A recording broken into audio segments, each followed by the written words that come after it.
Everyone the standard warning that we are recording this session. So if you would prefer to comment or ask a question to the group anonymously, please feel free to send me a message using the chat feature. The chat feature will remain unrecorded and not available to folks later. So again, we may have more people joining us, but I wanted to start by introducing myself. My name is Ava Ayers. I'm the director of the Government Law Center at Albany Law School, where I'm also a member of the faculty. And we've been doing a significant amount of work on the implementation of Executive Order 203, particularly trying to be useful to communities that are trying to implement the order by providing research, consulting where that's helpful, and also putting people in touch with each other so that folks from different communities can hear what their colleagues in other maybe similar communities are doing. And so tonight is the second forum that we've held for people who are working on Executive Order 203. The first one was just sort of a general all-purpose forum. It was, I thought, very educational. People mentioned some of the issues and problems they've been engaging with. The second one, we encouraged folks to focus on rural communities, because one thing I've heard when speaking with people in rural communities who are working on Executive Order 203 is that their challenges, not surprisingly, are very, very different from the challenges that a bigger city like Rochester or Albany might face. And so we wanted to try to focus tonight's conversation specifically on those challenges. What I thought I would do, if it makes sense to everyone, and I really am happy to be quite flexible, but is first, I want to give just a brief overview of the way the governor's office has framed the issues around Executive Order 203, and then ask everybody who's here on the call what challenges or issues they think might be useful to talk about, and we'll sort of make a list of issues. Then I'll sort of organize them and try to we can talk through them, rather than just doing sort of a question and answer for each other all the way through. If we put together a list of the issues that are on everybody's mind, it'll be much easier to coordinate those and help you all sort of get feedback from your colleagues on the issues that matter most to you. So um, if there are questions or comments or issues to start with, let's do that. Otherwise, I'll do my brief overview and then we can get started. Anybody want to raise anything before we dive in? Okay. All right, great. So here we go. As I'm sure you all know, Executive Order 203 came out last summer and directs every municipality in New York State that has a police department to reimagine policing by April 1st, 2021. And one of the documents that I think is very helpful to municipalities working on this, I'm going to share my screen if I'm not fooling myself. Here we go. So the governor's office, again, as many or all of you may know, issued a long 139-page guidance document that walks through their expectations and makes helpful suggestions on what issues folks might want to talk about. And at the end, in Appendix B, is the certification form that every municipality is going to have to file with the Division of Budget on or before April 1st of 2021. So I think this is a great document to focus on in terms of what folks should be thinking about making sure they've completed by April 1st. So notably, it's the chief executive of the local government that has to complete and submit this certification. In most municipalities, it's probably obvious who that is, but in some it may not be. But the chief executive has to sign a certification form, and it has 1, 2, 3, 4, 5 things that all have to be, 5 boxes that have to be checked. So The first box is the local government has performed a comprehensive review of current police force deployments, strategies, policies, procedures, and practices. So really everything about policing. Comprehensive review. And this comes before the development of the plan. So the second stage, the local government has developed a plan, which has to be attached to the certification, to improve such deployments, strategies, policies, procedures, and practices. So this is significant. This is the stage where right at this moment, some municipalities have already completed this step. Some have not. But the plan is to improve such deployments. In other words, it won't be sufficient just to talk about the good things the department was already doing before the process of implementing Executive Order 203. There has to be a plan to improve those things.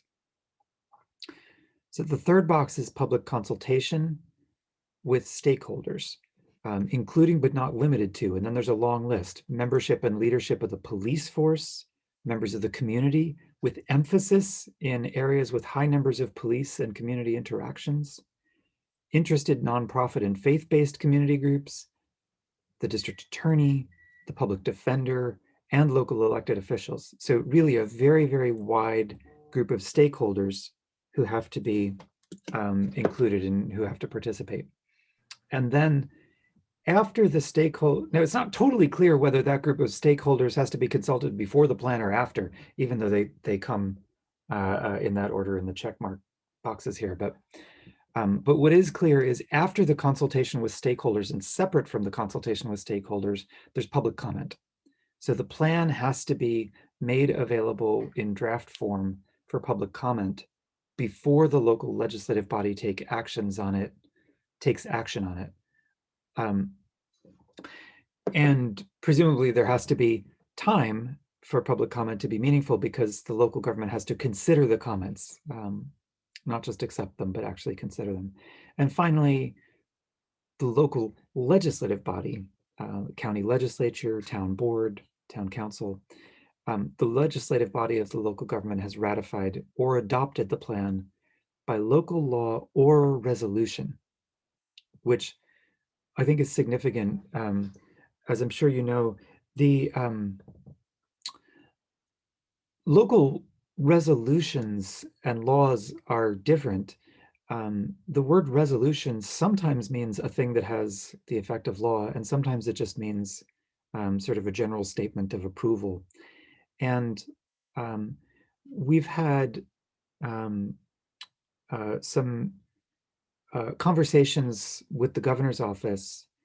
I actually had a conversation involving some folks from the governor's office today, where they clarified that in their view, it's not necessarily municipalities have to have implementing legislation all worked out by April 1st. It's that there has to be a plan in place. And so the plan has to say, we're going to do the following. I think they understand that once you have a plan and recommendations in place, implementing that plan may take significant work. In Albany, we have a draft plan. It's 106 pages of policy recommendations. Some of them are specific, some of them are vague. They need to be translated into local laws, into police department policies. It's an extensive process that's going to take some time. Earlier, I had heard folks from the governor's office say sort of that they really did. Well, I had heard them be a bit more ambiguous about whether it was okay for municipalities to plan to be implementing after April 1st, but my understanding today was, yes, implementing after April 1st is expected. Oh, great, a question in the chat. Who at the state level will review the plans and make sure they're being implemented?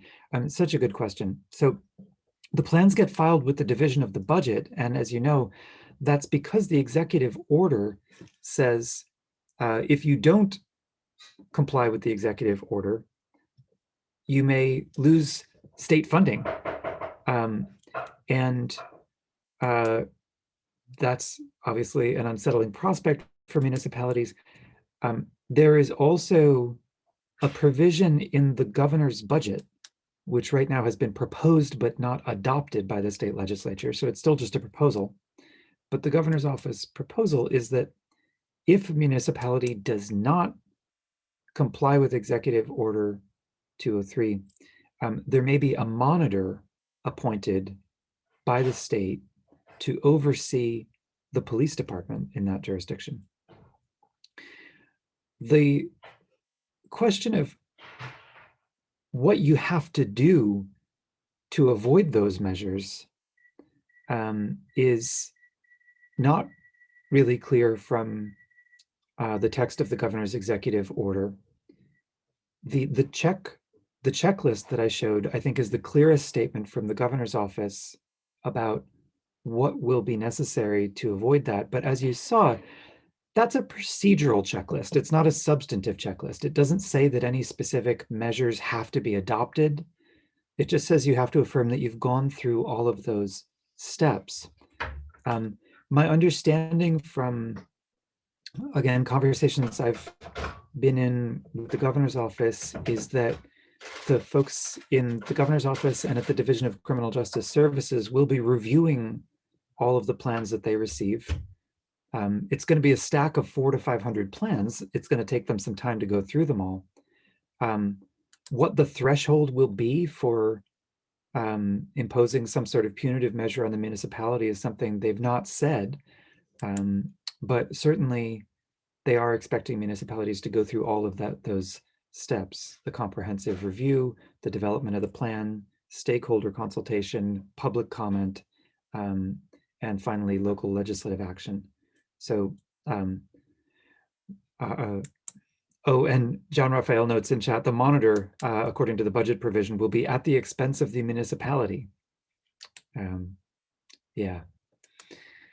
Okay, so, and again, we can talk about the procedures, and I know a lot of people have questions or thoughts on the procedures there.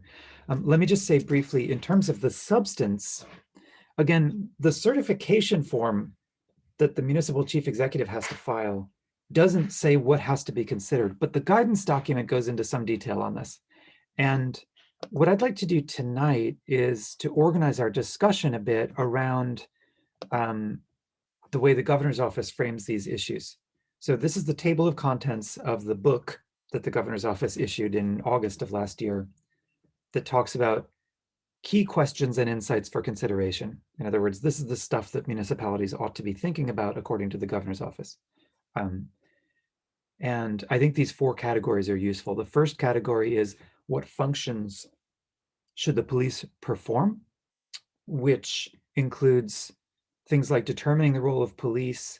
And when you look at that section of the guidance, what it talks about is things like who should be responding to a 911 call when the report is somebody who is experiencing mental health issues.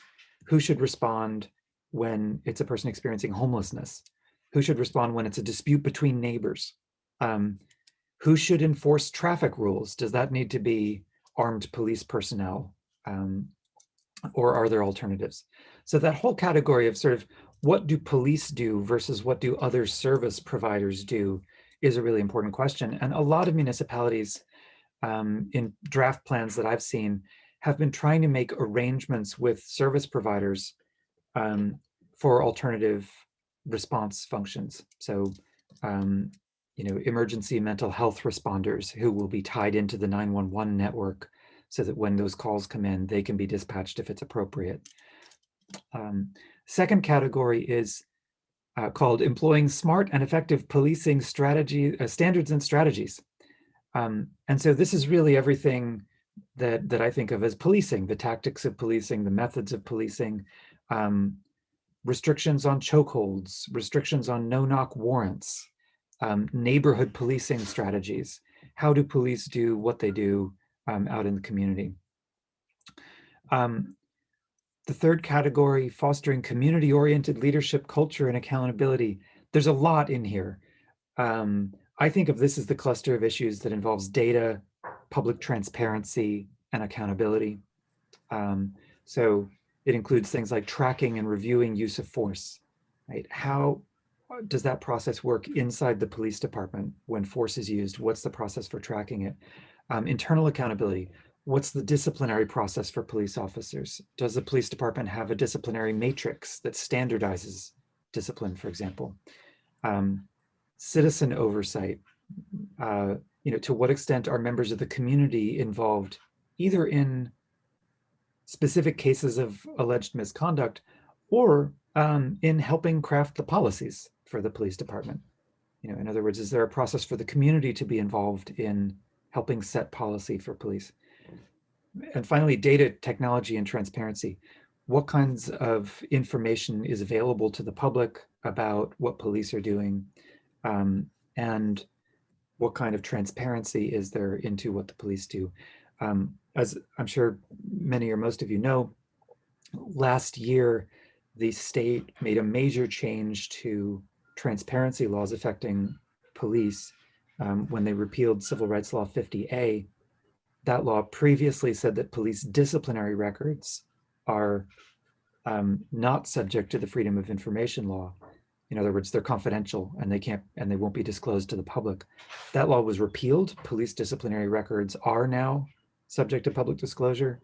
And ever since last year when this law passed, there's been lots of action in courts and in municipalities where members of the public want access to police disciplinary records, and police departments and unions have raised questions about, for example, what about unsubstantiated complaints of misconduct where somebody says the police officer did something wrong, but it's found that the police officer didn't do anything wrong? We just had a major court decision on that on Monday. The Second Circuit, which is the federal appeals court for this area, ruled that unsubstantiated complaints are nonetheless subject to disclosure, despite the police union's arguments about the collective bargaining agreement. So that'll continue to play out across the state, but transparency of disciplinary records is just one of the various kinds of transparency. Other jurisdictions are taking a look at racial demographics of people who are stopped by the police, people who are arrested by the police. Is that available to the public? So there's a lot there. And finally, recruiting and supporting excellent personnel. The recruitment question let me say this, in every jurisdiction I've spoken to, people are asking, how can we do a better job recruiting a diverse workforce? And I wish I could report to you that there was a brilliant solution to that problem that had come up other than continued hard work. But it's certainly something where, again, those challenges are going to be, I think, quite different for a city versus a smaller rural community. And it may be, yeah. Can I speak on the diversity in a police department? How we did the recommendations, or do you want me to wait just a little bit until you're finished with this part of the presentation? Definitely, yeah, thank you. So hang on to that for a second, because what I'm going to do, okay. I'm just finishing, and then what I want to do is ask everybody what issues they think are worth talking about tonight, and then I'm going to try to organize it so we get to them in an order. But I'm thrilled that you want to talk about that. So thank you. Yeah, because we have some great recommendations, and I would like to speak on that if Fabulous. You would allow me to later on. Oh, wonderful! Yes, I'm thrilled. Okay, great. So the other thing, just to mention, under that fourth category. Training and continuing education for officers. It's another thing that a lot of municipalities are looking at. What kinds of training are officers getting? Frequently mentioned are forms of de-escalation training, training in dealing with people who have mental health issues, implicit bias training, racial justice training, anti-racism training, and the category of officer wellness and well-being. Rates of PTSD among police officers are very high. Other forms of well-being are incredibly important. And so, what's necessary to do to support the police officers and make sure that they're getting what they need. And I saw a couple of comments in the chat, which I think are worth mentioning. The governor's office doesn't specifically talk about paying for good ideas, but clearly a lot of the ideas that have been coming up in these conversations are things that cost money. And so where is that money going to come from? Certainly I think that the resources available to a town that may have a police force of 6 officers is going to be extremely different from, the city of Albany with 350 or Suffolk County with 2,500 officers. So, and somebody else notes, it's important to keep in mind that these are only recommendations and considerations. They're not mandates. And that's absolutely right. As the person wrote in the chat, a municipality only has to meet the mandates outlined within the actual executive order. Smaller municipalities may end up having no changes. That's right, although it does say you have to have a plan to improve. So, I think it's a little bit of an iffy thing to say, we reviewed all this stuff, we're making no changes, and that constitutes a plan to improve what we're doing. But all of these issues are things that the governor's office is recommending be considered. And the executive order does list some, but not all of those issues. Mostly what's listed in the text of the order is considering changes to police tactics, strategies, neighborhood outreach, and so forth. So the governor's office does not require any specific measures, but it does expect improvements. Your chief officer has to be able to certify improvements. So it's worth keeping in mind. Okay, with that, let me now ask, and you can feel free to use the raise hand function in Zoom if you want. I don't know that we're going to even need to do that. What I'd like to do is collect issues now, to collect issues that people want to talk about. I've already got one, which is recruiting diverse officers, which is great. And I want to ask sort of, what are the other things that are coming up in your conversations in your community, challenges, issues, ideas that you think other people might want to borrow? Right, great. Feel free to put them into the chat or to just shout them out. So I'm going to open the floor. Who has an issue that they want to throw out?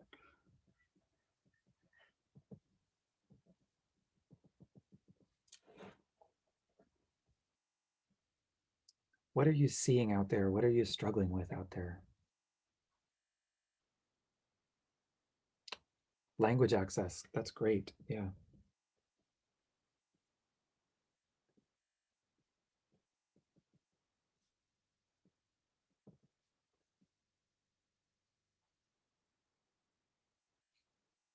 How about, all right, well, here's one. How about this? How about who's writing these things, the plans? It's something that keeps coming up in a lot of the municipalities I've been looking at. But what else you got? What else is on people's minds?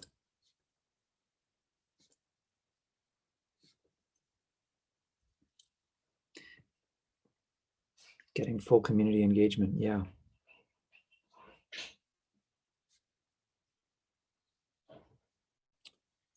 DA and local law enforcement victim support, great.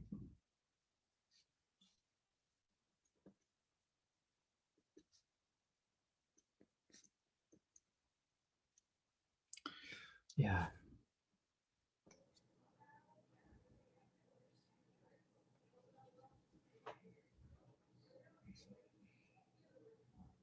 In case anybody's on the phone and can't see, there's a lot of great ideas coming in the chat. So if you're hearing the silence, I'm just scribbling down the things that are in the chat and putting them into my boxes to make up an agenda.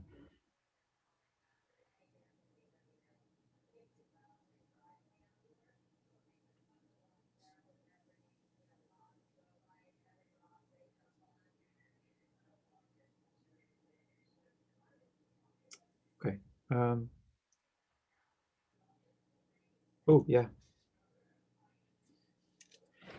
SROs, youth engagement, looking for good examples of police departments nationally addressing any of these 4 categories. These are great questions. Well, we can add as we go. Could I just add one? Of course. When is a plan a plan? Yes. When is a plan a plan? Well put. All right. Anything else? I think it's funny that folks are more comfortable with the chat, but it makes me very glad we have the chat.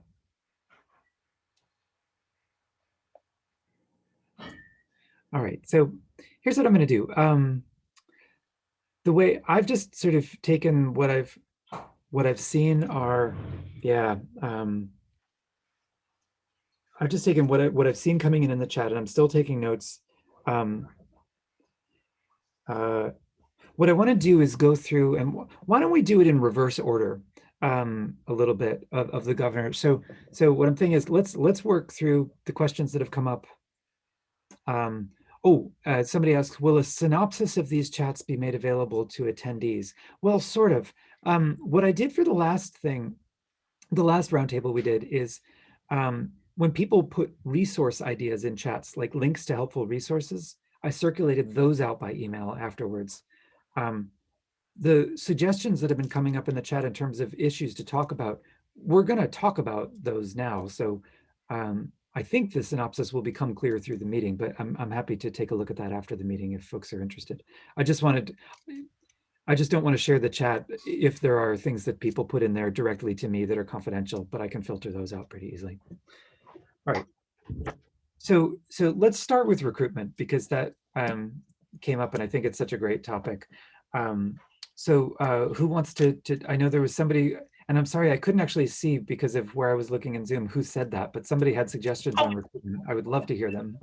That was me. My name is Julie Carasone. Hello, everybody. I also have, there's also Bob Bausch on the line with me. We're both one of the participants, and we're helping write up the recommendations and what goes on in our county. So he's on the call as well. So hopefully he can say anything that I might be missing or I said, kind of wrong. But he's on the phone call as well. We are in Genesee County, and we incorporate about 500 square miles of space. We also include our Indian reservations as well.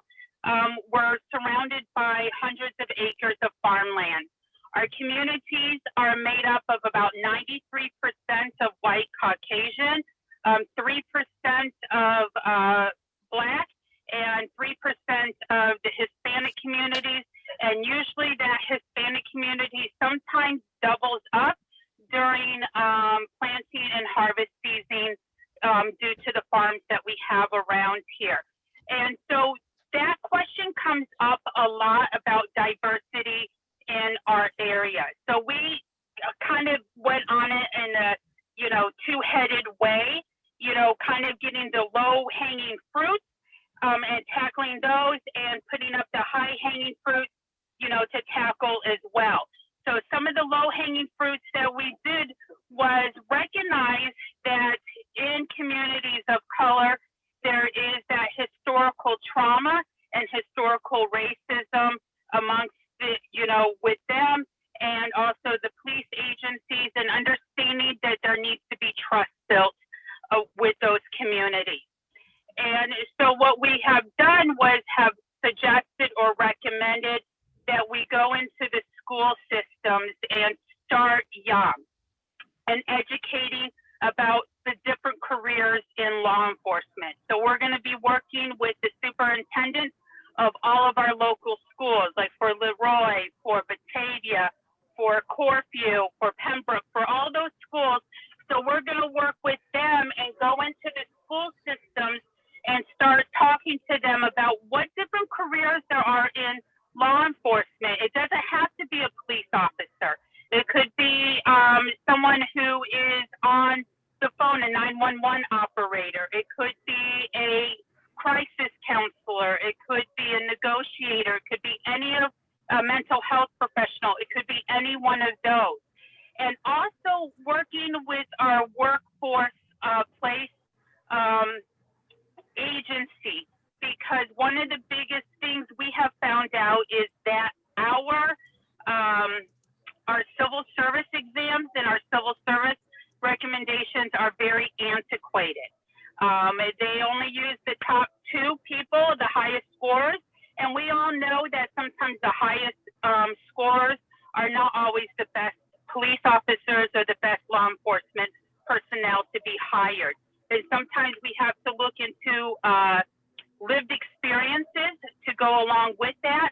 But because we can't do anything about that right now, what we have done is we're going to work with our workforce agency and have them talk about the civil service exam and have training on how to take that civil service exam so that they can score higher on that.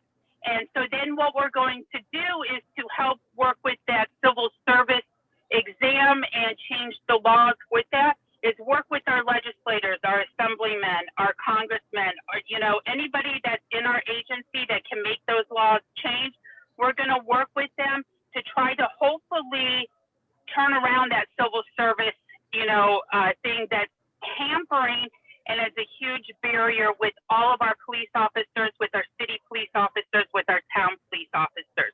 So those are some of the things what we're doing in our area that we're trying to hopefully will bring more diversity in our police force, because we do recognize that we do need that diversity.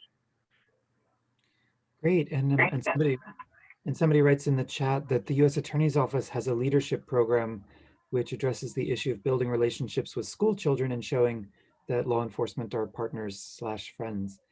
And so we're going to try to do that. But what has to happen is, the police officers and our sheriff is very good in recognizing this and wanting to see the change be done and be better in our area, in Genesee County.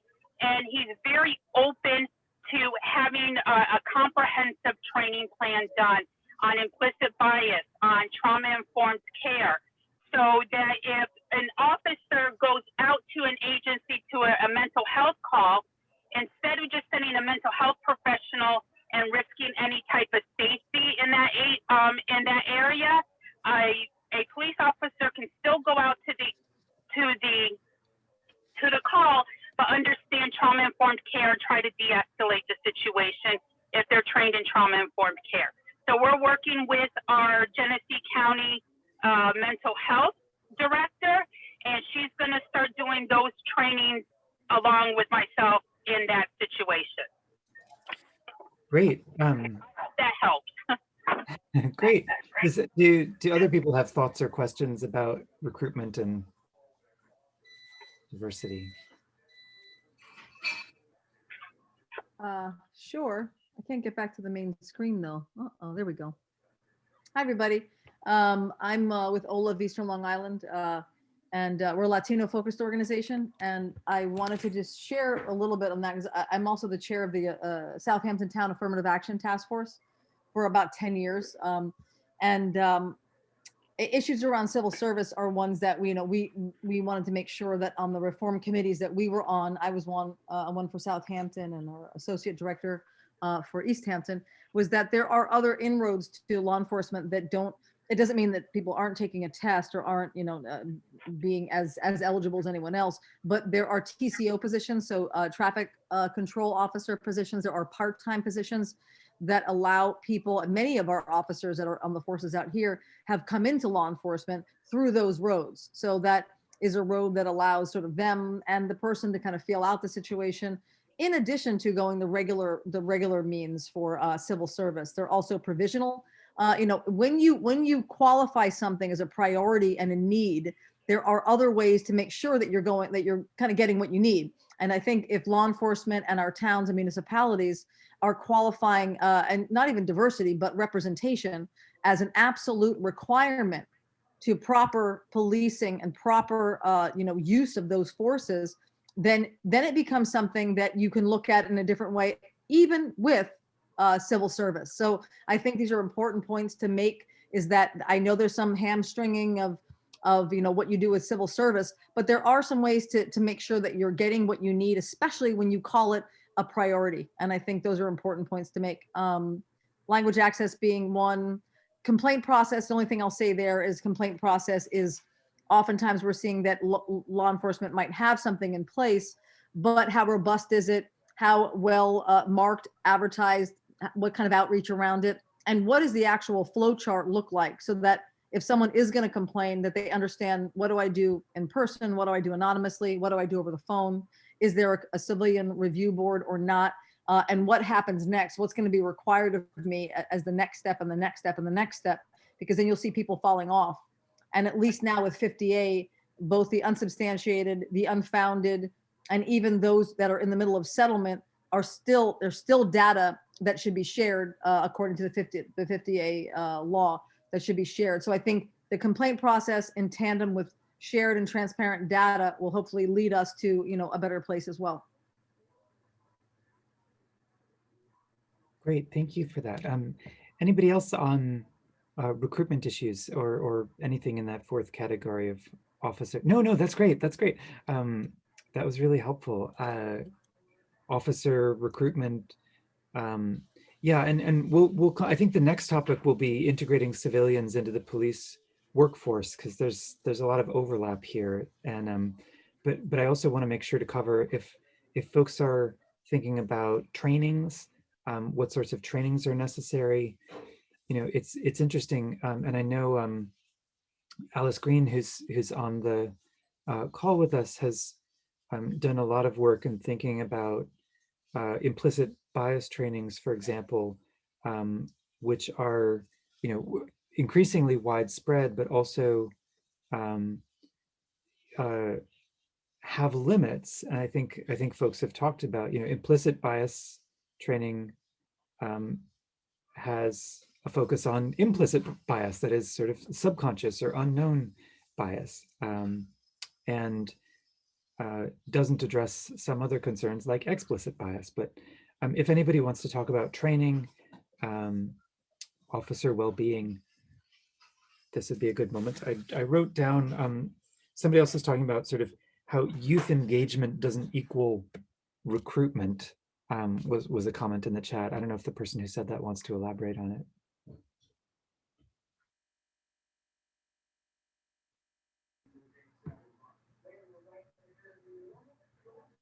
I just want to ask, we're talking specifically about only recruitment for the police, or recruitment for further involvement, or just? Oh, I was talking about recruitment for the police rather than Okay. recruitment for further involvement in Okay. community Just engagement. want to make sure. Okay.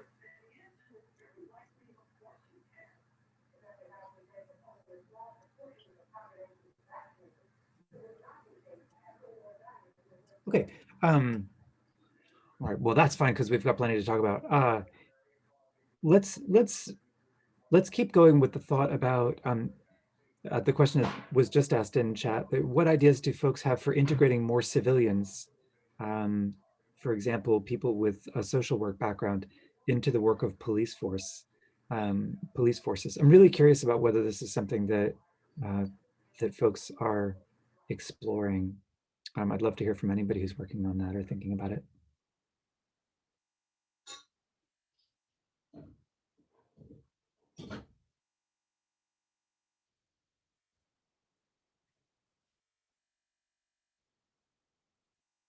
Would the person who put the question in chat be willing to share sort of what's happening in their jurisdiction that prompts the question?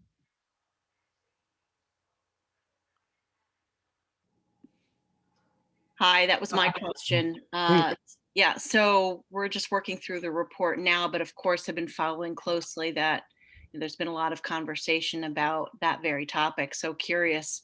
We're in Niskayuna, we have a small, very small insular community, police forces, around 28 officers, but just interested. Of course, there are a lot of responses. And it may be a question of different training for officers, right? And that might be the answer. But just wondering how other people are addressing. There are more and more, mental health issues that police officers are responding to. So, what are people thinking in terms of perhaps integrating those different types of expertise, people with those kinds of backgrounds, into the work of the police force? Whether it's that, or again, training, or what, just and throwing it out there, see if anybody has any ideas what people have thought about that. And maybe it's, maybe there's some recommendations that folks have in their draft reports on this issue. Just interested in hearing about that. Yeah, would anybody be willing to share?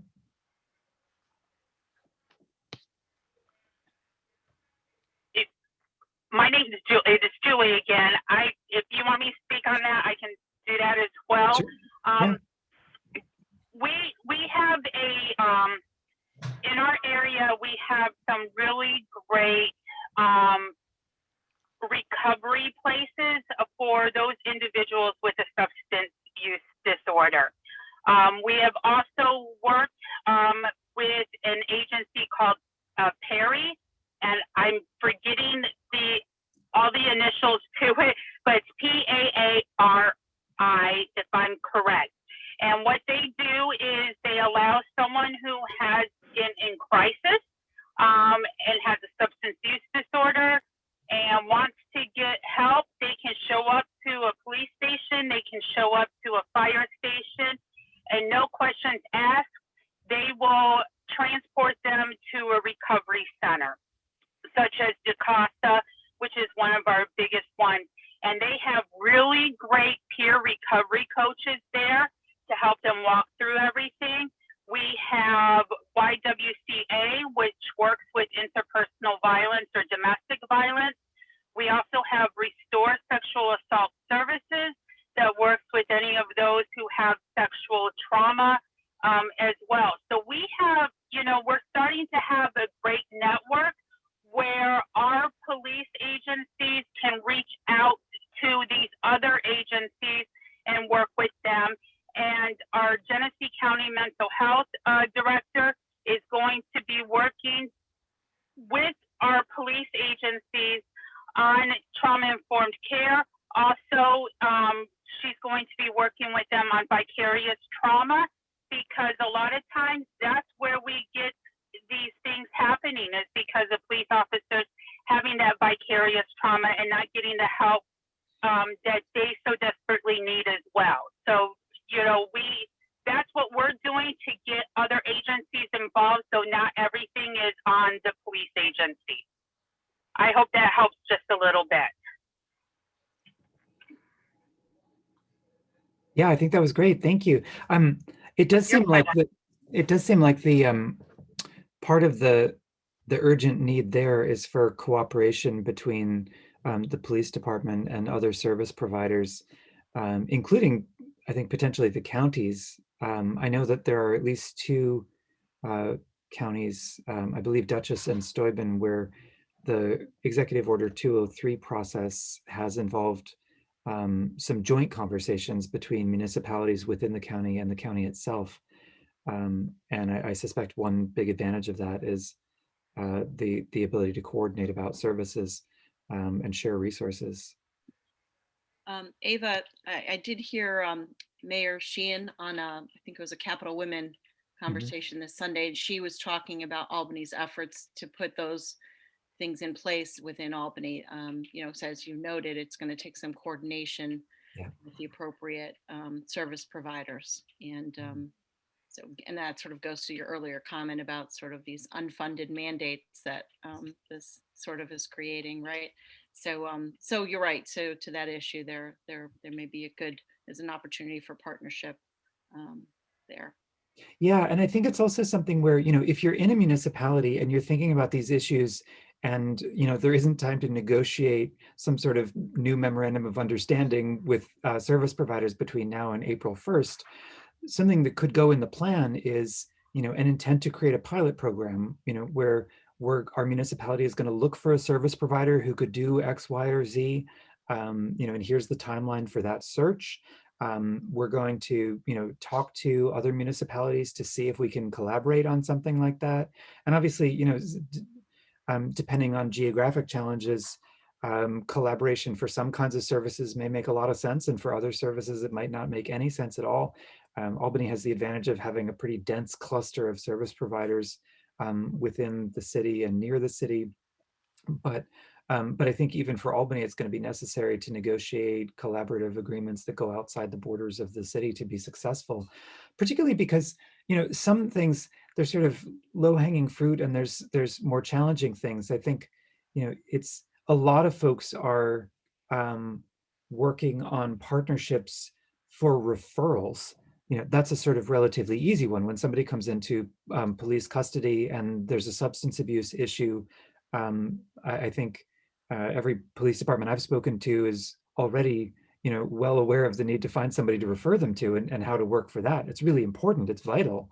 But in terms of how far folks want to explore with other options, one thing that we did in Albany that was helpful was a breakdown of what kinds of calls for service come into the police department. Why are people calling the police? What are they reacting to? And for a number of those categories, it was, the single biggest category was paperwork. People have to file a report about something, right? And that's a bureaucratic function, not necessarily a law enforcement function. So, thinking about, well, why are we assigning sworn officers to go out and take a statement from somebody? If we weren't going to assign sworn officers, who would we be? And is there an advantage to doing that? And then other things where sometimes you might need, where the circumstances might differ, but noise complaints. Somebody needs to go tell somebody to turn it down. Big category in Albany. I don't know how big. I was born in Voorheesville, which is a little bit more rural. I know we had noise complaints there. But thinking about who responds to those and how. I nearly fell out of my chair.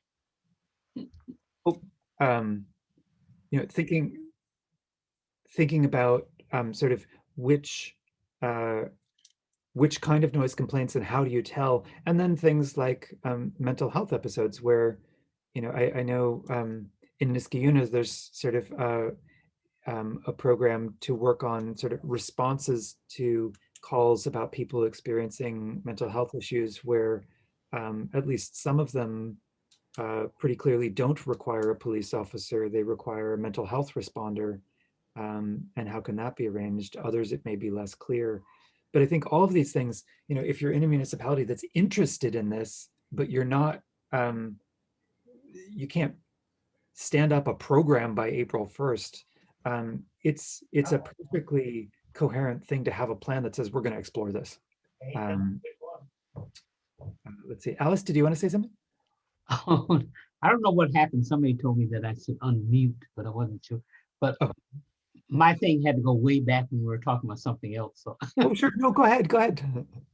I just want to comment on the implicit bias stuff because I know a lot of people are talking about that now. And we've been really concerned about how it's being used in many municipalities. The thinking is that if you can train police officers to understand their personal biases, that this is the answer to the problem.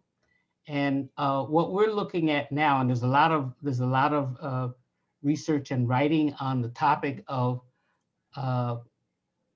systemic implicit bias, which is makes a lot more sense from my perspective, because you're not just talking about individuals, you're talking about the systems beyond the police department. For instance, like legislation, a lot of times legislation is biased in the sense that it focuses on certain groups, like the whole Rockefeller drug laws, for instance. And so police departments are really, if they're only focusing on the personal biases, they miss a whole lot. They miss the history of the relationship between police departments and certain groups. They miss the influence of bias and racism and other institutions that affect the department. And so we're trying to start talking more about the systemic nature of bias rather than just plain implicit bias. And I've talked to a number of people who've been looking at this issue, and one of them suggested when at a conference that we not we not teach implicit bias in police departments, that it doesn't help, and we're not in any way focusing on the nature of the problem. So I just wanted to mention that there's a lot as I said, there are a lot of writings on this issue now that you can look up and get a better sense of how it's all connected to policing. And the other thing we're trying to focus on is I noticed that when we start talking about other stakeholders in a community and what they can do, that doesn't have to be done by police officers, we're still referring to them as civilians, which means that it feeds into that whole militaristic atmosphere of police departments, which we're trying to get away from. See, I'm not a civilian, I'm a citizen, or I'm a community member or something like that. And I think those are the kinds of things that we have to start thinking about as we plan, to reinvent policing in our communities. I just wanted to add those couple of points. Thank you. And I should have asked you in the beginning to introduce yourself, because your screen just says Alice, so people may not be able to see you. I don't know why it does that. I'm Alice Green. I'm at the Center for Law and Justice in Albany. Great, thank you. Thank you. Okay, so let's talk. And I should say I'm planning to. I'll be here until around 8 if people want to stay. I think there's plenty to talk about, but I'm also quite flexible, depending on what people's interests are. So let's talk a little bit. What the thing that came up most in the comments was about when I asked for people's thoughts, had to do with accountability and oversight. I saw multiple questions about civilian review, civilian oversight. So let me just say something before I open up on the floor, because the Government Law Center, as some of you know, we staff the Albany Community Police Review Board, which is a civilian oversight board, 9 members, 4 appointed by the mayor's office and 5 by the Common Council, who review individual cases of alleged misconduct and make recommendations about them.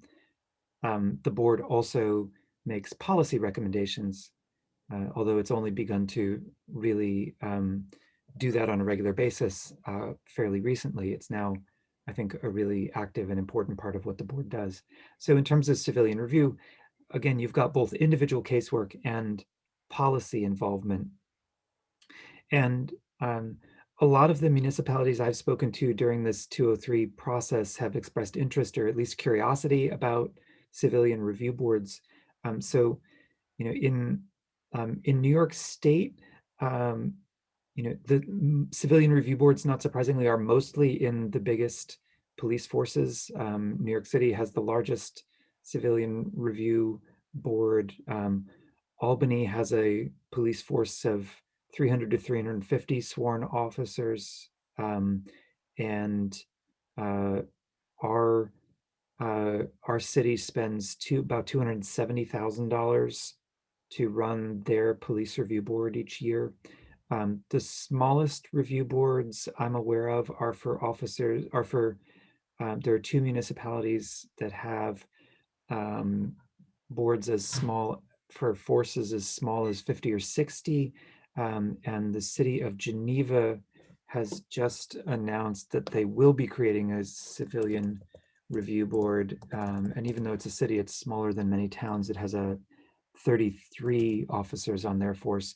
So, when I've spoken to folks from rural municipalities, there's often a thought that civilian review institutions would be sort of too expensive given the size of the police force.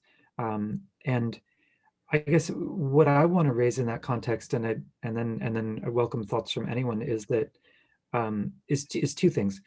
That number 1, the cost depends on what functions you give to the community police review entity.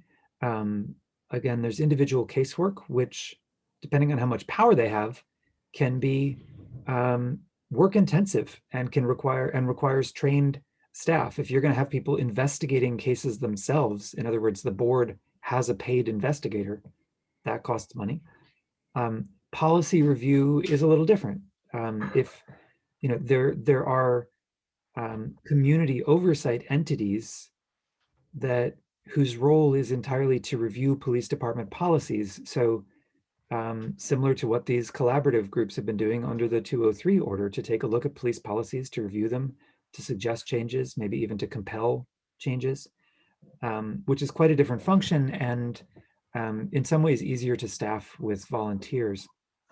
But the other possibility that I think is important to mention is collaboratively formed entities.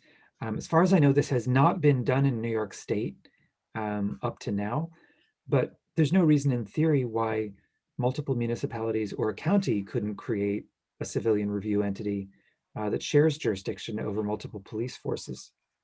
Obviously, that would be administratively complicated, but in terms of possibilities to explore for a community that's interested in civilian oversight but concerned about affordability and size, I think that's an option.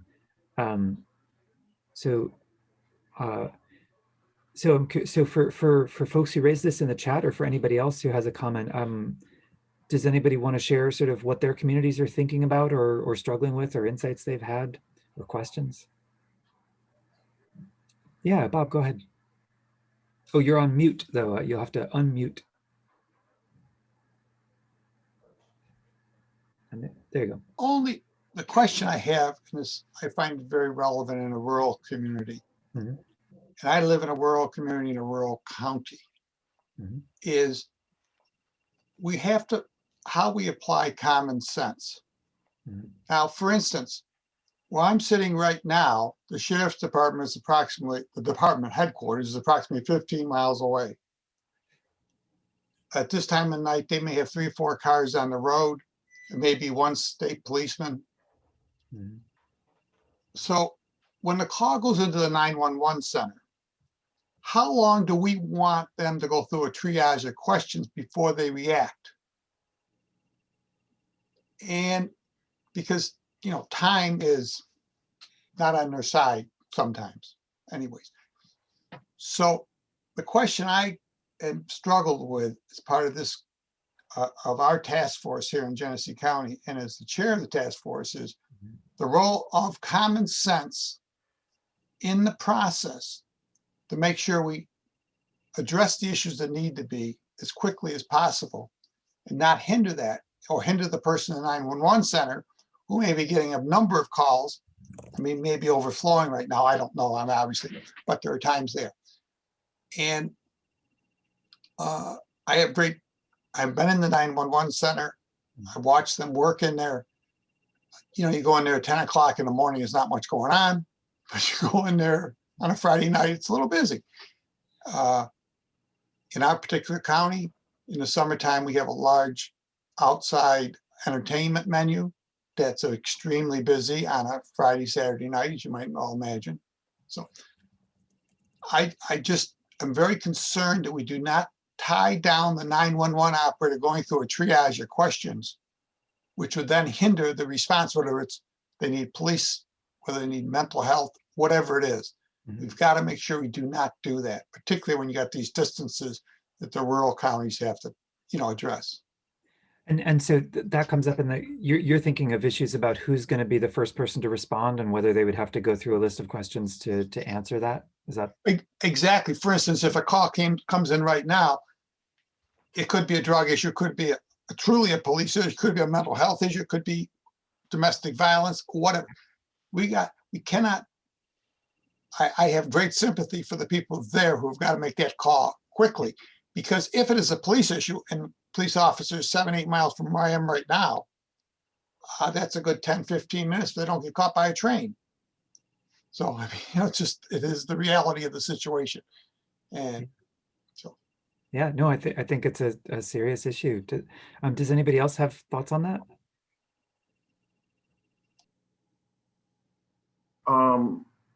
My question, this isn't directly responding to that in a sideways way, maybe it is, and that is, what if it's not a large, or what if it's not a small rural county. I'm wondering what the response would be if that were Mr. Bob was talking about a triage of questions, too many questions and possibly too many questions, and there's a situation that needs to be dealt with immediately. We can't have too many questions. I'm wondering, would that be the same for a suburb or a city like Albany or Rochester or whatever? And would the concern be the same, or would that question not be the same? Would that concern not be the same in a bigger municipality? Yeah. Well, for whatever it's worth, my thought on that is that I think, you know, Bob's point about long response times due to geographic distance is significant, but it also kind of cuts both ways. You know, if police turn out to be the wrong responder, you know, if you get out there and the police says, you know what, I actually don't have training to help with this, then it's going to double the time that it takes to get the proper responder out to the scene. So, yeah, I mean, I think the real important question is who has the expertise to be the person at the 911 response center that can balance between not wasting time with unnecessary questions, but making sure to answer the necessary ones. And this, this is kind of a hobby horse of mine, but let me say this. That's a problem that everybody faces everywhere. And that means state resources seem to me like the answer. That you know, that's a training that 911 dispatchers need. It's going to be a similar set of triage. I mean, maybe they're different because you have different responders available in that area, but it's still one thing that I think ought to come out of this process is every municipality ought to be, and probably is, identifying areas where the state could be helpful and could step in and give them things that they need.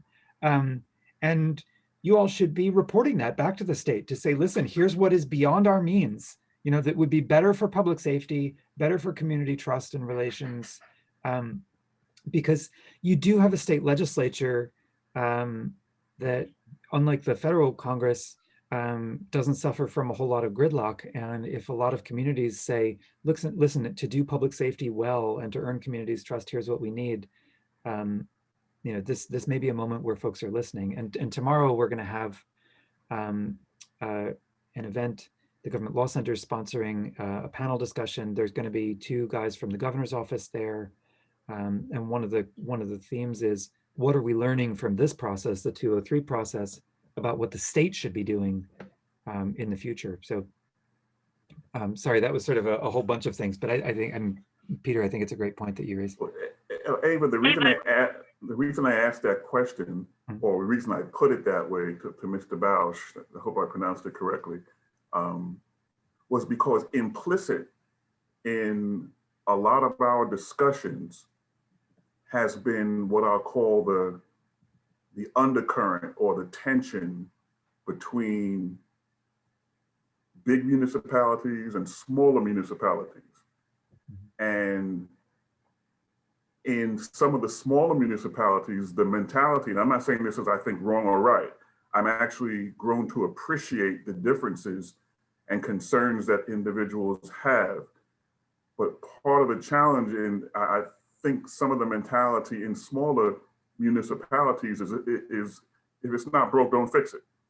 I'm sorry if it's not, did I say that right? You know what I'm trying to say here. Yep. It's not broken, why fix it? This has worked for us.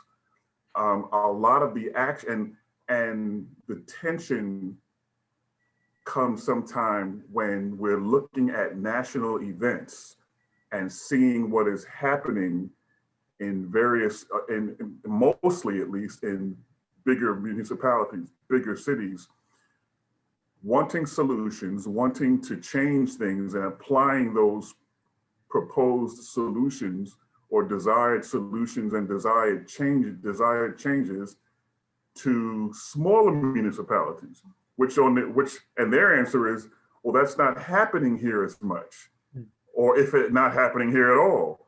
Why are we going to try and apply what happens in Minneapolis or New York City or Albany to Schoharie County or Genesee or whatever like that?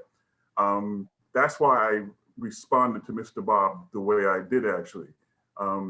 It may be simpler. I'm not saying it is. I'm really learning from this whole process. It may be simpler to just say, let the police, if there's a 911 call, let the police go out. That's how we've been dealing with it, and it usually works out okay. It just so, but in the bigger municipalities, and maybe in the smaller ones at times also,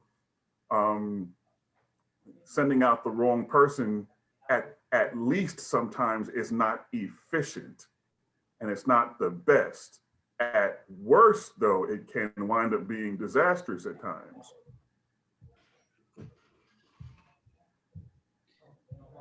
Your point is well taken on that, and I appreciate it, because where we situate between Buffalo and Rochester, we see plenty of the, like more the city type of an environment, a large metropolitan suburban area.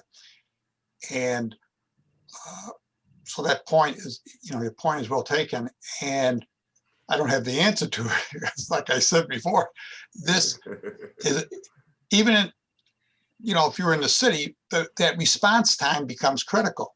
The other issue is, one of the things I did personally is try to meet privately with people of the communities. I really wanted an honest opinion, whether it was a Black or Hispanic or whatever. So I wanted an honest opinion just between them. And one of the people told me that, for instance, the domestic violence situation, or mental health situation, very few mental health professionals, particularly at this time of day, want to go out without somebody backing them up. Right. And I can't blame them for that, to be perfectly honest. Right. That's true. That's right. So I mean, that process becomes very, very critical in my mind if we want to, address the issues. Yep. That in the whole biased issue, I think are the two big things that came out, on a level, at this level, really. Yeah. And I know New Orleans and some other cities have been experimenting with a co-responder model where the folks that get sent to a call will be one police officer and one mental health professional who work together. And depending on the call, they decide sort of, well, do we both go to the door?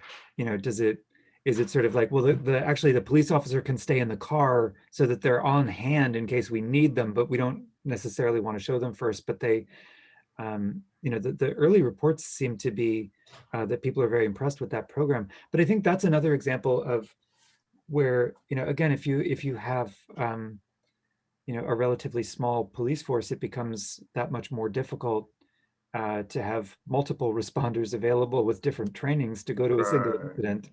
And to some extent, I think intermunicipal services may be able to help solve that, but to some extent, it's just that the distances are long and the population is sparse, and that's, in Albany, you're going to be able to drive across the city in a few minutes if you're in a hurry, and that's just not going to be as true in Genesee. But Hi, Ava, I got a quick question for you, if you don't mind. And first of all, I just want to say thank you just for acknowledging that some of the stuff that applies into maybe a city setting is not going to apply to us out here in the rural counties, because it's not a one-size-fits-all situation. We might have one police officer overnight in the Batavia City Police Department, one police officer that will respond to calls during certain times of the year, because that's all they have and that's all the money that they have for. So my question is when we submit these plans, are they going to look at it not as a one size fits all, everybody's the same, or are they going to acknowledge that there are some stark differences between counties and maybe different districts and so forth, and how are they going to allocate the money? Because I'm sure we would love to have a model kind of like New Orleans is, where they have two people go out, a police officer, to guarantee the safety of not only the individual who called 911, but also for the safety of any first responders, such as a mental health professional and so forth. So I just was wondering how the governor's office is going to address those situations where it is not a one size fits all. It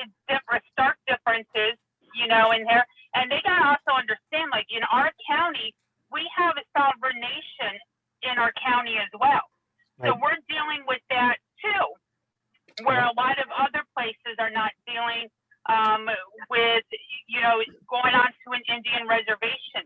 What are our laws? Because our Genesee County Sheriff's Office has to also know what they can and cannot do when they're going on to the reservation. Right. Well, I mean, first of all, just to be clear, they're not offering money at the end of this process. They're right. only offering I know that. Yeah, there's just the threat to take the money away if you don't do it. But, right. Which is all stick and no carrot. But the in terms of the way they're going to be reviewing it, yeah, my sense is that, and I've heard folks from the governor's office say that, look, they the last thing they want is one size fits all. That's sort of the whole philosophy behind the executive order, is to encourage communities to think about their individual needs and to address them in a way that makes sense for their individual communities. So yeah, I mean, it's not like, I'm 100% sure, I shouldn't ever say that because I'm a lawyer and we're like trained never to be sure of anything, but I'm sure that they're not going to say like, oh, you should have a civilian police review board. And those things need to vary from community to community. So I certainly wouldn't worry that, I mean, it's unclear to me the extent to which the governor's office is going to be doing substantive review of these plans to see what sorts of proposals people are making. I'm not sure they're really doing that. I think they just want to see the process was gone through in good faith and that there is some kind of plan to make changes. I've heard them say, we want to see meaningful change. It's not just the review. We want to see that there's going to be something coming out of this to make things work better. But I think they're trying to be very assertive about not adopting any particular standards for what that's going to look like. Thank you. Yeah. So, okay, let me just make sure. The one other thing I wanted to raise, because this is an issue in places like Genesee County, where the sheriff's office is primary law enforcement for a lot of the area. I think sheriffs are a really interesting case because they are not subject to, in a city police department, the police chief generally reports to the mayor. And so there's an elected official who's, I'll take Alice's advice and avoid the word civilian, but there's a non-police official who has oversight. Sheriffs are directly elected. They have the constitutional status under the state constitution to be independently elected officials. And so oversight is a more complicated matter. And I do feel like one of the questions that came up in the chat is really important. When somebody has a complaint, who does that go to? I know there are lots of police departments across the state where there's an email address. If you have a concern about something that was done, send it to this email address. And that's mostly the extent of the process for a community member who has a concern. And I definitely think that the point that was raised earlier about clarifying the process for a complainant is incredibly important. It's very frightening for folks who are not comfortable. I mean, a lot of people don't even like to call the phone company, much less call the police to complain. So, unless that process is very clear, I think, Bob, it's great what you were talking about, going out into the community, trying to have, confidential conversations with folks to get their honest opinion.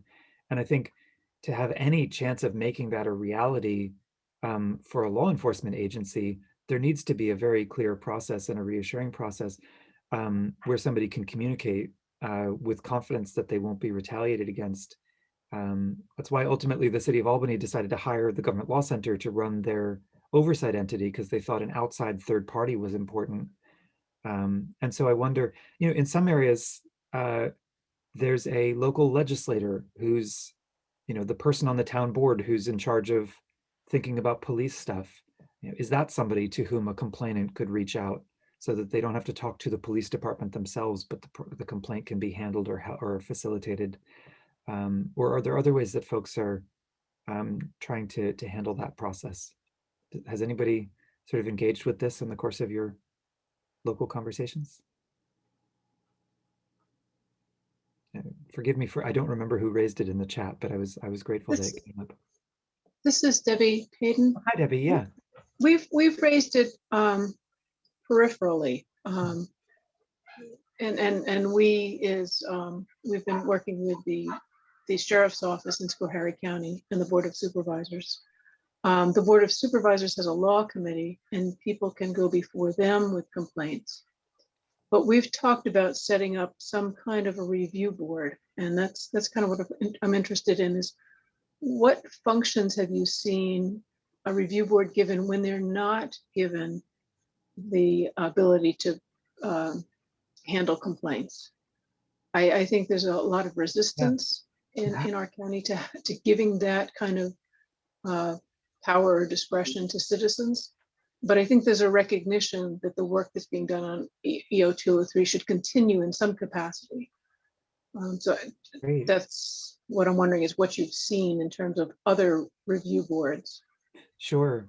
And there's really a range. I think there are some entities, they're often actually not called review boards. Sometimes they're called advisory boards or things like that, where you can do it in a couple of ways. Right? One, which is sort of the least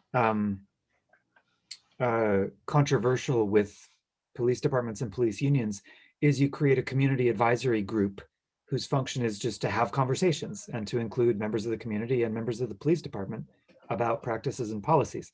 And we have one of those in Albany in addition to the Civilian Review Board. They're considered separate functions because it's really more of a liaison and outreach entity than it is a review entity. Review power comes in when you have an outside entity that has a civilian or community-based or non-police review entity that actually has input into policies.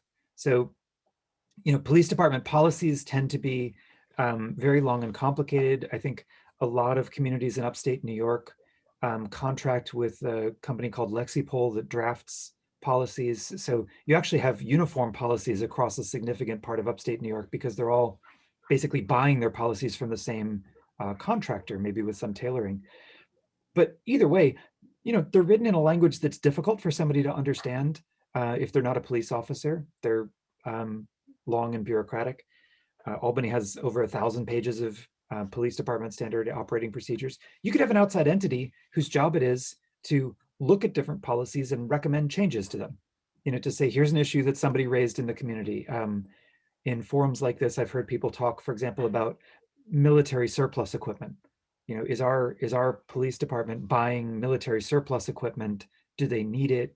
Does that contribute to a perception of over-militarization of police? Or we're concerned about chokeholds because of incidents we've seen on the news. What's the policy on chokeholds? Does it need updating, clarifying, reviewing? You can give a group outside the police department that authority. Of course, a lot of town boards already have that authority, much less common in counties where it's the sheriff's department. So, you'd want to think about, why are we doing this through a separate group rather than through the existing government structure that's supposed to be making the rules for the police? But I think there's real value in community engagement and in issue-specific engagement, where you'd have folks who are specifically empowered to do that kind of thing.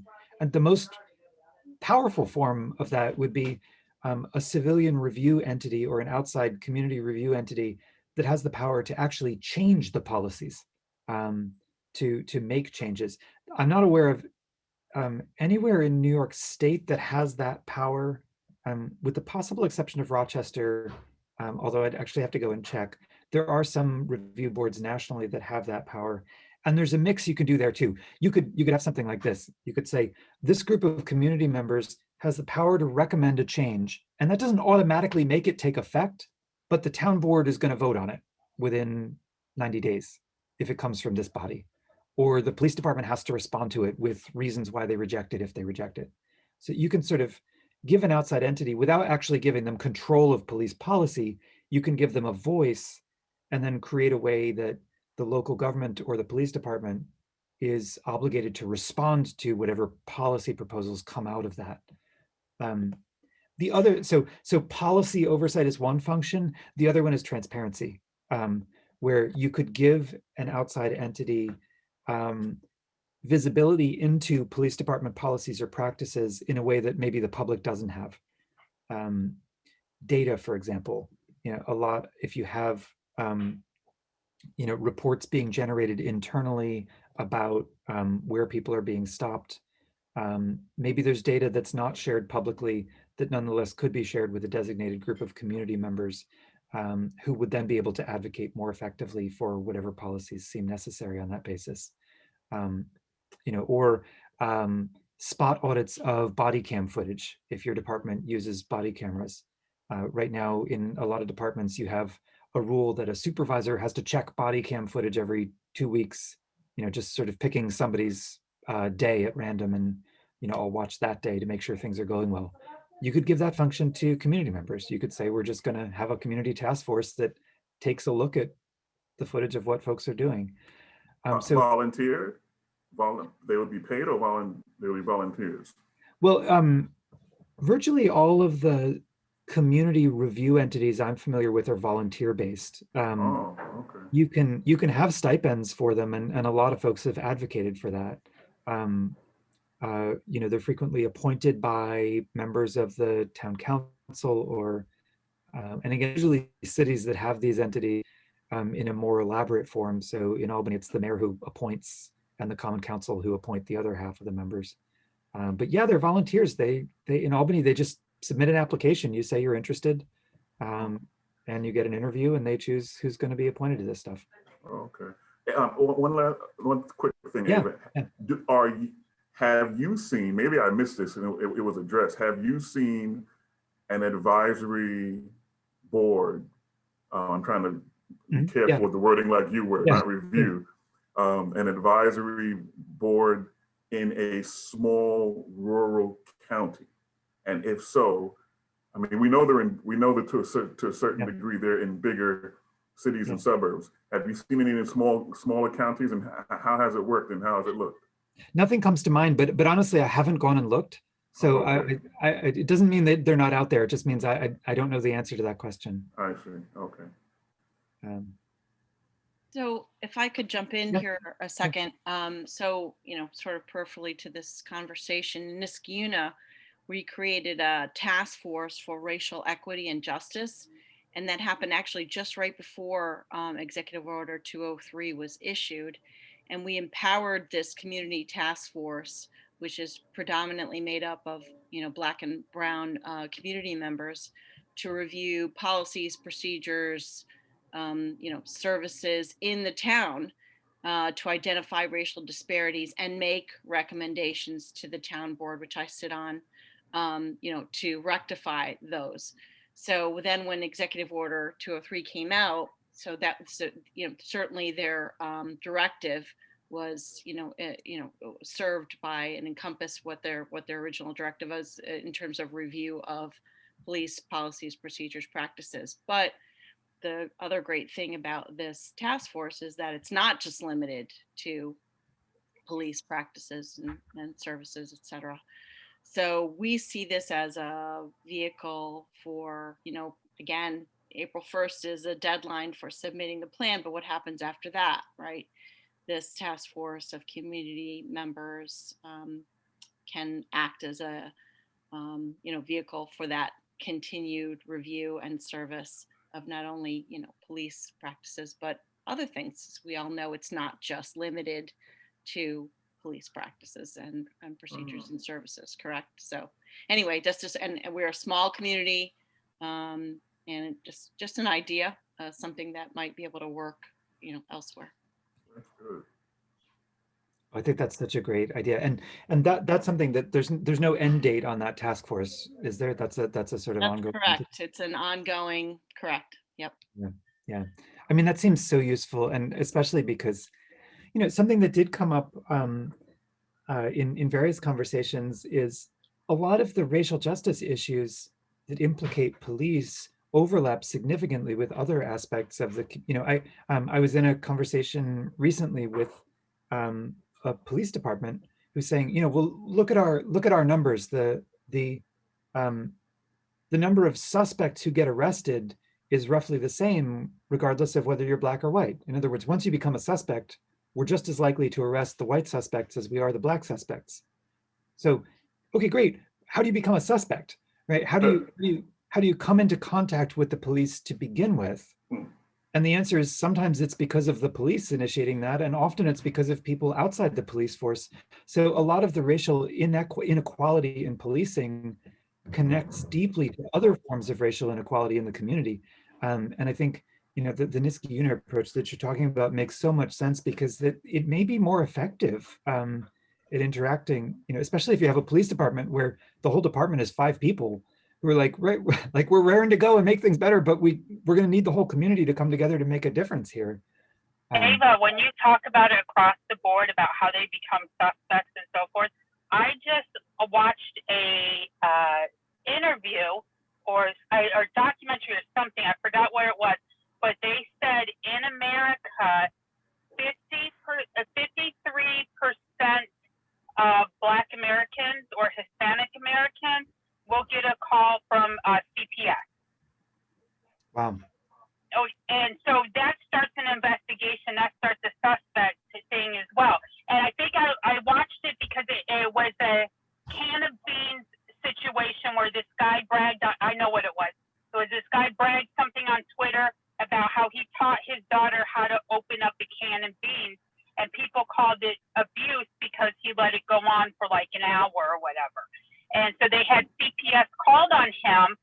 And so someone did some investigations and found out that, you know, sometimes CPS is not the best call to make, but it's disproportionate when it comes to people of color, where 53% of that community gets CPS called upon them. So that puts them into the system when it's 37% of all Americans across the board, which is too high of a number anyway.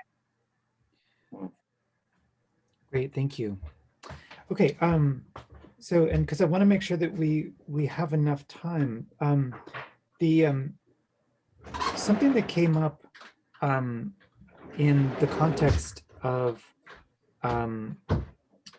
overall relationships between the police and the community was language access, and I just wanted to make sure to touch on that because I think it's so important.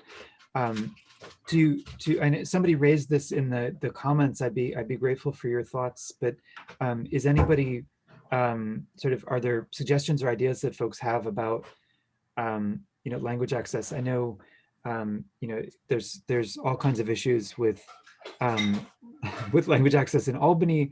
I'm sure they're different in rural communities, although also I think quite significant. But is that something anybody has anything to share or comment about?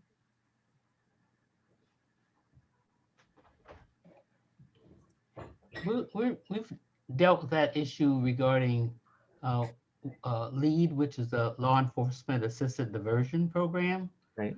Where people are diverted, you know, from arrest to case management services.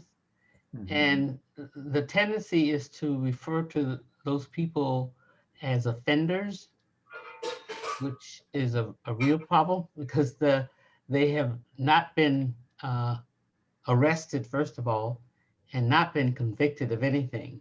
Mm. And we tend to identify people using that term quite frequently.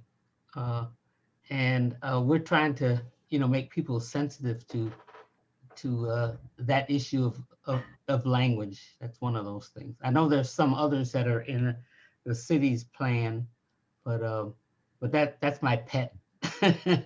Yeah, it's funny. Alice, we suggested using a justice-involved individual. That's what we have suggested is, you know, someone who's in the justice system, you know, it's a justice-involved individual because we know a lot of language has a lot of stigma for people. So instead of calling someone an addict, it's an individual with a substance use disorder, and the words go on. So yeah, you're very right, and that words do matter, and it's, you know, a really huge bias in how they receive services or how they are approached in a situation. Yeah, and so I was, when I said language access, I was actually thinking about translation services and stuff like that. But, that's what I thought you meant. That's what I thought you meant. But this is great, and okay. Alice, no, but it's great, and I'm glad Alice said that because it gives me an opportunity to say my favorite one, that when I was working with Albany, we discovered that the police officers, when they collect biographical information from you and demographic information, like, you know, right? So like, what's your gender, what's your age, or race, that kind of thing. They call it pedigree information. That's the internal, and that's not an Albany thing. That's a general thing. Yeah. And honestly, I was just horrified when I found that out, because the word pedigree I've only ever heard used about dogs and horses,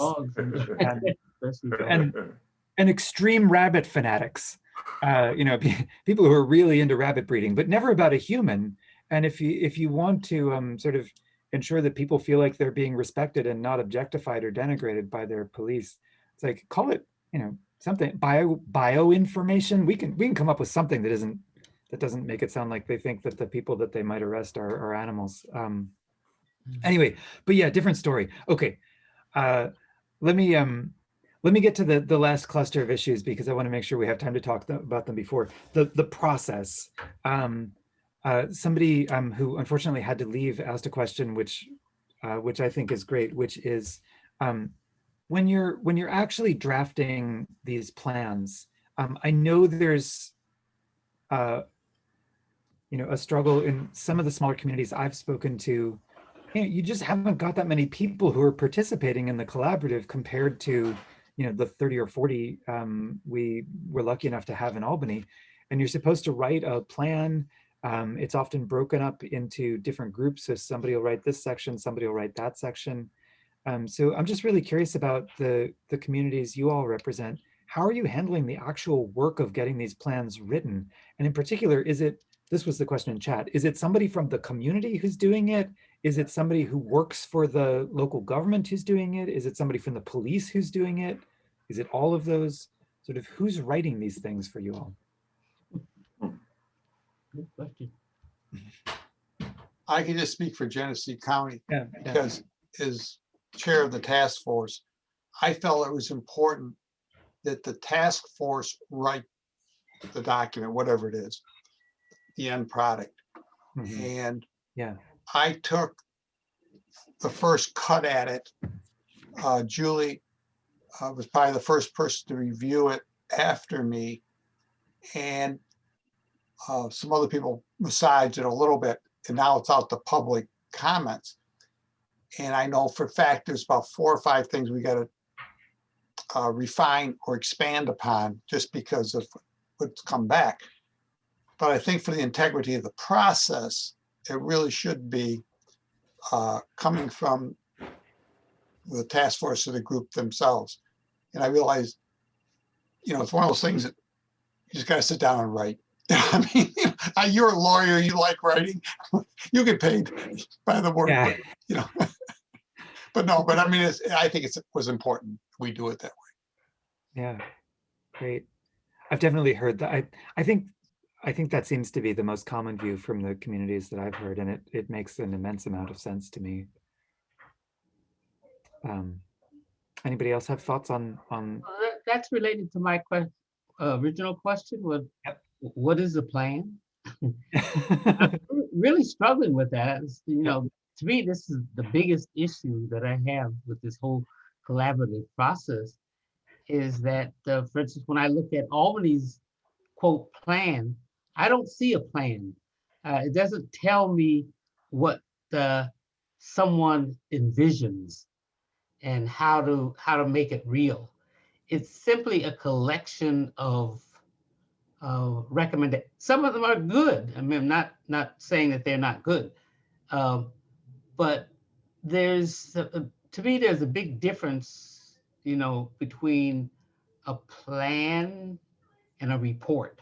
And I'm seeing a report, and I just don't know how to get through this, because I don't know. I'm assuming the city's writing it. I'm not sure who's writing, because nobody's told me who's actually writing it. I know where it comes from, but I'm really struggling with that, because and I think that this, to me, it flies in the face of what we should be doing according to the governor's mandate, which could be real or not real, but that's beside the point. But for me, I have I have this a vision of something that I want to accomplish, and I spell it out, and then I talk about, this is how I'm going to make this a reality. And I'm just not seeing that. Ava, can I ask Alice a question? Sure, of course. Alice, ideally speaking, how would this look for you if you had the power? How would you handle this so that it would go from a report to a plan to something implemented? How would you do it? How would I personally do the whole thing? Yeah, okay. Well, I would start with my vision. Okay, right, I would right, start my certainly, vision. certainly, You know, yeah. the governor said redesign, reimagine. So in my mind, I'm reimagining what would make a better system of policing. And then what after that? What would you do next? After you have your so your I write ideals? that down, and then I Okay. look at what I've gotten from either from the working groups or research or wherever I get it from, and I say that this, if we do this, it will further this plan. Gotcha. Okay, so I'm still very focused on what I want to accomplish, but I can't do that when I look at, you know, reports. The reports will just tell me that somebody did something, said something, recommended something, and so on and so forth. That doesn't get me anywhere, because I want to see a different system put into place. And there people can help me with that. And I know I've seen in Albany, the people who worked on, you know, in the working groups, I mean, they put a lot of good effort into it. They had so many great ideas. Some of them, I say, can fit into my vision of a plan. Others just can't. And I think that, you know, I'm really concerned about that, because I don't know what the governor's office is expecting. You know, if they're just expecting me to make a little tweet here and a little tweet there of something that's already, you know, been tried, or, you know, doesn't move me towards my plan, and they accept it, it means that I'm right back where I started from. And, you know, I've worked on this too long to be right back where I started from. You know, I want to go somewhere else. And so that's a real problem for me. Yeah. I mean, I have thoughts, but does anybody else want to speak to that? I mean, I think it's such a vital question. That is an excellent point. I think Alice made that 2 weeks ago, same type of point. She did, yes. And I've reflected on that over the period of time, because there's a tremendous gap between what we are doing and a true implementation plan. That's right. I mean, for instance, we're not studying union contracts. I have no interest in studying them. So I don't know under the union contracts if the rank and file have to do anything, to be honest. And I'm not belittling the contract or the members or anything. It's just they have a contract. So that is an excellent point. And it's one of the two major flaws, not two, a couple of flaws in the process that I've seen. That is one of them. And I have another one, if we had 30 seconds, I'd like to mention. Sure, go ahead. If you're in a rural area, Genesee County in the city of, up by the city of Batavia, is the home of the Troop A State Police for all Western New York. We have state park police in the county, and right outside the county, we got state police at the university campuses. And I don't know how many, none of them are involved in this process. So if I call right now for something, personally, I'm talking about, I could get a state police, I could get a sheriff deputy, you know, and to the average individual, they don't necessarily. And I think it's one of the flaws in the process. And when the state was asked about it, they said they don't have jurisdictions. Well, they got the whole state as a jurisdiction in front of it. But in any case, I think that is one of the real weaknesses in this process. If you're trying to develop a plan, it's not, you know. Yeah.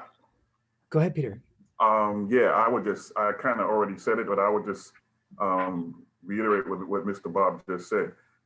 This has been such a learning process for me since we started back in October, September, whenever it was. And one of the things, I was gung-ho, I had ideas, I had idealisms and so on and so forth. And I still do. I'm not jaded over the process. I really am. I'm very glad to have been working with various people and seeing their input. And Mr. Federici, who's on right now. I've counted a privilege to have worked with everybody. But I think during the last third, there goes Mr. Federici. I'm glad to see him without his mask on. He's a handsome guy. Bill, you're muted, Bill. But anyway, I said I don't recognize you without your mask on.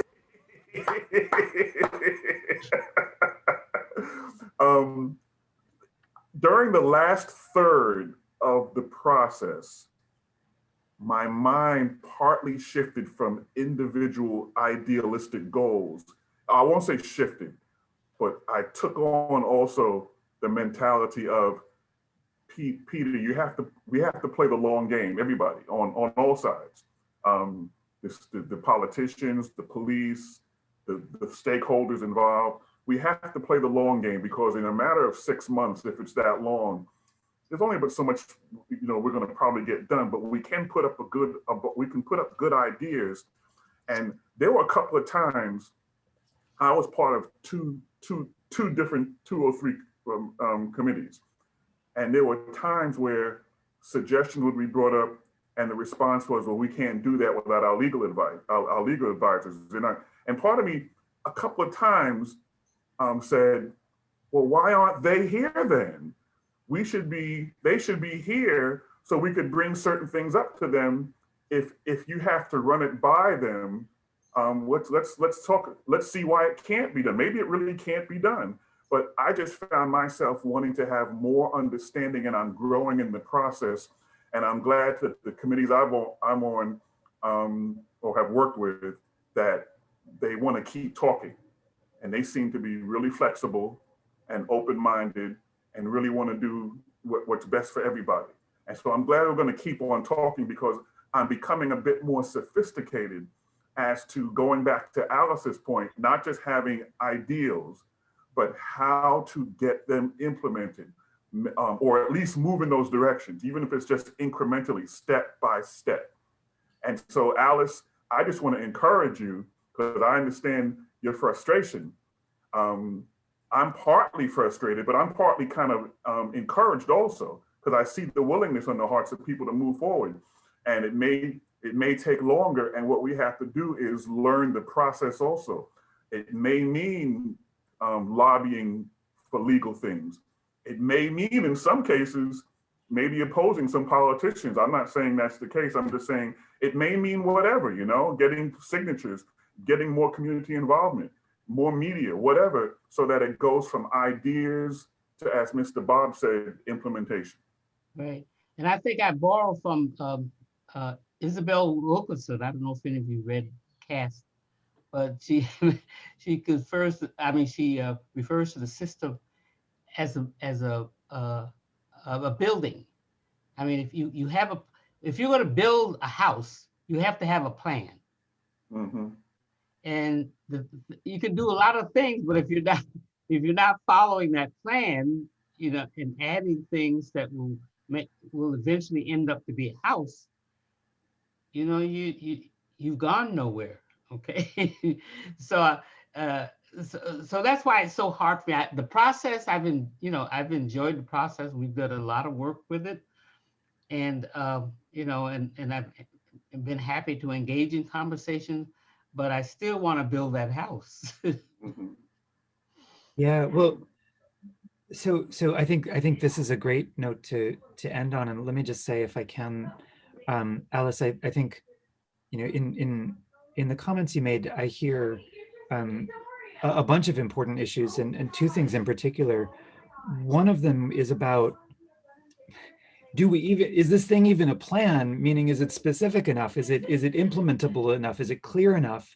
Where you know, because I share your sense that a plan is something that is, you know, a good enough roadmap that we know how to drive on it, to change the metaphor from, you know, from a house to a highway system. You know, we can't just say there ought to be a road between here and Buffalo. Right. We got to say how we're going to get from here to Buffalo, and how we're going to build that road, and who's going to dynamite the hole through the mountain. And you know, and I think that in Albany, it's really true that some of the recommendations, I mean, it's a huge document, and some of the recommendations are very specific. One of the recommendations is we ought to have we ought to have information about how to file a complaint through a phone number that you put on the side of a police car. Just like trucks say, how's my driving? It should be, how's my policing? And it should be easy to call and all that. Great, that's very specific, right? Ready to implement. It doesn't say who has to paint it there. It's just a specific thing, but it's very, very minor. Right? And lots of big things, like the example I always use is the mediation program. We should strengthen the mediation program, it says. Who, how, with what? What even is mediation, right? And so there's all those questions about implementation. And then, Alice, I hear a second deep challenge in what you're saying, which is that we were supposed to be reimagining things. And I think it's really true that every plan I've seen is incremental changes. You know, it's not stepping back and thinking, you know, what should police be, or even more deeply, what is public safety, right? And how in our society should we approach this? And I think that, you know, realistically, not to be personal, but one of the reasons I got into law teaching was that I love thinking about really big, impractical, deep questions, things that are not going to be translated into rules next year. I just think it's really fun to do utopian thinking and big thinking, and wonder what it would be like if things were radically different. And that's not something you can just ask a municipality to do in 6 months, right? Or 8 or 9 months even. That kind of deep thinking and thorough reimagining of things requires years of training. I mean, as Mr. Harrison was saying, you know, you start to get more confident the longer you work on these issues. And Alice has been an incredibly effective voice for change in Albany because she's gotten to know Albany and policing so well over so much time. You can't get there in 7 months and expect fundamental change. And so I think that along with needing a plan for who's going to implement these ideas and these recommendations and clarity about that, it's also important to think, like, how do we get to the place where our communities really can be doing deep thinking and meaningful thinking about the fundamentals of public safety? Whose role is that? Because it's always easier to deal with, you know, the day's problems than to systematically rethink the whole way you approach public safety or something else. But I think I'm so grateful for Alice's voice in this process, because, you know, in Albany, and obviously here as well, you know, you're there, you're reminding everybody that we weren't just supposed to be tweaking things. We were supposed to be thinking more deeply about this stuff. And that takes resources and time and energy and patience and experience. And I hope that I hope that at least we don't pretend after April 1st that what happened here was more than it was, or that we've solved those problems, or that we've reimagined something when in fact we just tweaked something. So anyway. Hey, Ava, this is Bill Federese. Yeah. I know those were your closing remarks, but if you go ahead. Okay. And I originally, when I came on this Zoom meeting, I was going to do almost entirely listen, because I learned a few things. But I think following up to your remarks and to Peter's, who's been a great team member, I took a lot of criticism in the beginning of our process here. And that's because I said, how can we decide or make judgments on what might need to be changed without knowing what needs to be changed? So we spent an exhaustive amount of time with our law enforcement people, as well as mental health, DSS, indigent services, all those things, to understand the process, understand what they do. We didn't agree with everything, and some things that maybe we had a lot of respect for. So that's why we started the process. And you're absolutely right. This is not a couple of month process. You know, April 1st, we're done. We had a great job. But at least now we'll have a basis of understanding particularly if, on whatever we call it. We're debating whether it's civilian review board, collaborative board. The name's not as important to me as it is to what the function is. But we would have never been there unless we spent a lot of time, because you can't tell people or say this needs to be changed without having any idea exactly what it is. Yeah, yeah. Amen to that. Great. Well, does anybody else have any sort of last thoughts, questions? You know something, Ava? I would say this one last thing. It's kind of philosophical. Sure. It's not a nuts and bolts thing. I said this one time. Mr. Federici probably won't remember it. Probably not. Yeah, I said it in the beginning, because that's when I started becoming aware, more sensitive to the issue of applying certain things that we are seeing in the news, which mainly happen in larger municipalities to smaller municipalities that may not have experienced those issues. So part of my thinking was that when you look at a George Floyd or Breonna Taylor or whoever, when you look at those situations, there tends to be, just like we do in life, there tends to be a reaction to them. We say, oh, look at this, we got to fix this. We got to minimize these types of things happening, hopefully eliminate them altogether, so on and so forth. I didn't want, and I don't just mean this for Schoharie County, I mean this for every county, to not have just a reactionary response, but a proactive response. And I always botched this up. But here's what I said months ago. It was about that hockey analogy. You don't skate to where the puck, oh, come on, help me, because I'm messing it up already. You don't skate to where the puck is, you skate to where the puck is going to. So if I got it right, even if I didn't, you get my point. We try and anticipate possible things that may happen and try not to get ahead of things, rather than just reacting, oh, there's a big problem, now we have to fix it and enact some laws and things to make sure it doesn't happen again. But try and say, this could happen, that could happen. Let's be proactive and try and get ahead of that. So hopefully it doesn't happen here. And we're a model, hopefully, for everybody else. Right. I just want to add one last thought. Sure. We've been working on this for 400 years, right? It's not, how long is the question. And so that's why for me, it's not, like I understand, that a city might not be able to make certain changes, in the next 6 months or 3 years, but you also have to understand where I come from. And it's been a long process, and policing started during the period of enslavement. And here we are 400 years later, and we have something that looks a lot like what we started with, okay? And so that's why from my perspective, I wanted something to happen that was different. Well, thank you, Alice. And thanks to all of you for being part of this conversation. I've put into the chat the page you can go if you want to register, if you haven't, for tomorrow's panel discussion. We're going to have some folks from the governor's office there to talk about Executive Order 203, as well as some other experts. And that will be videotaped if you can't make it. It'll be up on the Government Law Center's website by next week. And I want everybody to feel free to reach out to me if you think that I can be of any use to you in any way, including putting you in touch with other folks who were here tonight. I'm happy to do that. So, if I can be helpful, please don't hesitate to reach out. And otherwise, thank you sincerely to all of you for being part of this conversation. Ava, thank you. Thank you for doing this. I'm so this. happy you're doing this. That's right. So thank you. Yeah. Right. Thank you. Everybody be well. Take good care. Good night. Good night.